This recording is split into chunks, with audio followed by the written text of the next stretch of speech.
الرحمن الرحیم ان اللہ وملائکتہ یصلون علی النبی یا ایہا الذین آمنوا صلوا علیہ وسلموا تسلیما۔ بے شک اللہ تعالیٰ اور اس کے فرشتے نبی کریم صلی اللہ علیہ وآلہ وسلم پر درود بھیجتے ہیں۔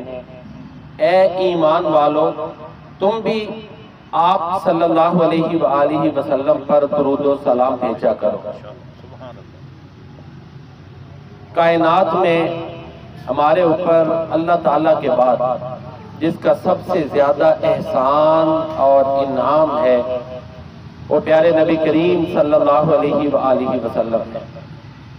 اور سورۃ الاحزاب میں اللہ تعالیٰ نے ہمیں حکم دیا ہے کہ اے ایمان والو، آپ صلی اللہ علیہ وآلہ وسلم پر درود و سلام بھیجا کرو۔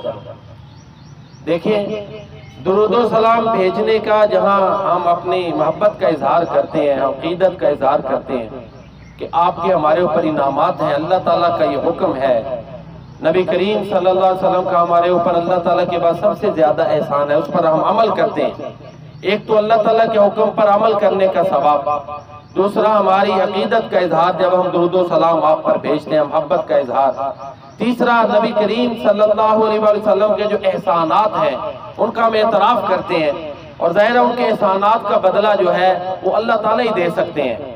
وہ اس لیے کہ ابو بکر صدیق رضی اللہ تعالیٰ عنہ کے بارے میں پیارے نبی صلی اللہ علیہ وسلم نے فرمایا تھا کہ ابو بکر کے میرے اوپر اتنے احسانات ہیں کہ ان کا بدلہ صرف رب رحمان دے سکتا ہے۔ تو میرے پیارے نبی صلی اللہ علیہ وسلم وہ تو اللہ کے بعد سب سے افضل ہے، ابو بکر صدیق اس امت کے افضل ترین شخصیت اور ہستی ہیں۔ تو جب ان کے احسانات کا یہ عالم ہے تو پیارے نبی کریم صلی اللہ علیہ وسلم کے احسانات، آپ کے احسانات کا جو ہے نا وہ تو حد و حساب ہی نہیں ہے۔ درود و سلام پڑھنے کا ہمیں بڑا فائدہ ہوتا ہے، یہ بات ذہن میں رکھیں۔ عقیدت کا اظہار بھی ہے، محبت کا اظہار بھی ہے، بڑے فائدے ہیں۔ تقریباً 40 کے قریب امام ابن القیم رحمہ اللہ تعالیٰ نے درود و سلام کے فوائد نقل کیے، 40 کے قریب۔ انہوں نے کتاب بھی لکھی ہے درود و سلام پر، اس پر انہوں نے اہمیت، فضیلت، سارا کچھ، الفاظ بھی، درود و سلام کے بڑے الفاظ انہوں نے اکٹھے کیے ہیں کہ ان الفاظ سے بھی درست ہے، فلاں الفاظ سے بھی پڑھ لیں۔ تو بہرحال چند فائدے میں آپ کے سامنے رکھتا ہوں۔ پہلا فائدہ یہ ہے کہ قیامت والے دن پیارے نبی کریم صلی اللہ علیہ وآلہ وسلم کا اس شخص کو قرب حاصل ہوگا، نزدیکی حاصل ہوگی جو آپ صلی اللہ علیہ وآلہ وسلم پر درود و سلام پڑھتا ہے، زیادہ پڑھتا ہے۔ اور جمعے والے دن خاص طور پر آپ نے فرمایا کہ وہ میرے زیادہ قریب ہوگا جو جمعے والے دن میرے اوپر زیادہ درود و سلام بھیجے۔ 10 مرتبہ صبح اور 10 مرتبہ شام درود و سلام پڑھیں، سستی ہو جاتی ہے مجھ سے بھی۔ اس کا فائدہ یہ ہے کہ پیارے نبی صلی اللہ علیہ وسلم کی شفاعت حاصل ہوگی، یہ دوسرا فائدہ ہے۔ تیسرا فائدہ درود و سلام پڑھنے کا یہ ہے کہ عافیت کا ایک دروازہ کھل جاتا ہے۔ آپ نے فرمایا من صلی علیہ مرتن فتح اللہ لہ بابا من العافیہ، کہ جس نے مجھ پر ایک مرتبہ درود بھیجا اللہ تعالیٰ اس کے لیے عافیت کا دروازہ کھول دیتے ہیں۔ اب عافیت لفظ بڑا جامع، بڑا وسیع ہے، ہر لحاظ سے بہتری، بھلائی، خوشحالی، خیر، حسنہ، یہ سارا کچھ اس میں شامل ہے عافیت میں۔ یہ بھی اس کا کہہ لیں چھوٹا میں نے معنی بیان کیا۔ تو درود و سلام پڑھنے کا ایک فائدہ، تیسرا فائدہ یہ ہے کہ عافیت کا دروازہ کھل جاتا ہے۔ چوتھا فائدہ یہ ہے کہ اللہ اس کے 10 درجے بلند کرتے ہیں۔ درود و سلام پڑھنے کا 5واں فائدہ یہ ہے کہ 10 گناہ معاف ہوتے ہیں۔ درود و سلام پڑھنے کا 6واں فائدہ یہ ہے کہ اس بندے کے حق میں 10 نیکیاں لکھی جاتی ہیں جو بندہ درود و سلام پڑھتا رہتا ہے۔ 7واں فائدہ یہ ہے کہ اس کی اللہ تعالیٰ ساری ضرورتیں اور حاجتیں پوری کر دیتے ہیں۔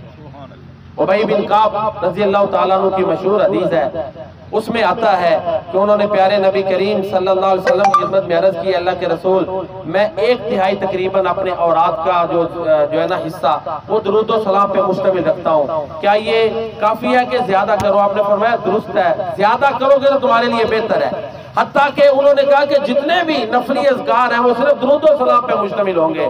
تو پھر آپ نے فرمایا اللہ تمہاری حاجتیں پوری کر دے گا، تمہاری ضرورتیں پوری کر دے گا۔ درود و سلام پڑھنے والے پہ اللہ کی رحمتیں نازل ہوتی ہیں، اس پہ سکینت نازل ہوتی ہے۔ میرے نبی کا مرتبہ تو بلند ہو چکا، مقام وسیلہ پہ وہ فائز ہیں، حشر والے دن سب سے اعلیٰ مقام محمود پر وہ فائز ہیں، اور عالم ارواح میں بھی سب سے اعلیٰ مقام اللہ نے آپ کو دیا کہ سارے نبیوں سے وعدہ لیا کہ اگر آپ آ جائیں تو آپ کا امتی بن کے آپ کی تائید کرنی ہے۔ اس دنیا میں بھی آپ کا سب سے اعلیٰ مقام، برزخ میں بھی آپ کا سب سے اعلیٰ مقام ہے، اور حشر والے دن بھی جنت میں بھی سب سے اعلیٰ مقام ہے۔ درود و سلام ہم پڑھتے ہیں، یہ حکم ہے، اپنی عقیدت کا اظہار ہے۔ باقی قدر و منزلت تو اللہ نے آپ کو سب سے اعلیٰ اور اونچی اپنے بعد عطا کر دی ہے۔ وہ میں اکثر یہ نعت پڑھتا ہوں، اب اسی پر اختتام کرتے ہیں۔ موضوع میرا آج کچھ اور تھا، لیکن جو کو درود و سلام کے حوالے سے بات ہوئی تو پھر میں نے ابھی سوچا کہ اسی پر بات ہو جائے۔ اللہ کے پیارے نبی صلی اللہ علیہ وسلم سے عقیدت اور محبت کا اظہار، اور موسم بھی اچھا ہے اس لیے تھوڑی گفتگو لمبی کی۔ باقی کوشش یہی ہوتی ہے میں کہ گرمی والے دن میسج چھوٹا ہو، اس چیز کا انشاءاللہ خیال رکھا جاتا ہے۔ اب یہ نعت میں اکثر پڑھتا ہوں، لیکن جو کہ اسی سے متعلق ہے پھر پڑھ لیں۔ شکل میں اجمل، اجمل سپرلیٹیو ڈگری، سب سے خوبصورت۔ شکل میں اجمل، عقل میں اکمل، سب سے کامل مکمل۔ شکل میں اجمل، عقل میں اکمل، خلق میں افضل، نطق میں فیصل، جامع مجمل، خطبہ احمد پڑھے صلی اللہ علیہ وسلم۔ بڑی پیاری نعت ہے یہ، چھوٹے چھوٹے لفظوں میں حقائق سمو کے رکھ دیے ہیں۔ شکل میں اجمل، عقل میں اکمل، خلق میں افضل، نطق میں فیصل، جامع مجمل، خطبہ احمد صلی اللہ، پڑھے نا، پڑھے صلی اللہ علیہ وآلہ وسلم۔ تینت جس کی سب سے مطہر، بیست جس کی سب سے مؤخر، خلقت جس کی سب سے مقدس، صلی اللہ علیہ وسلم۔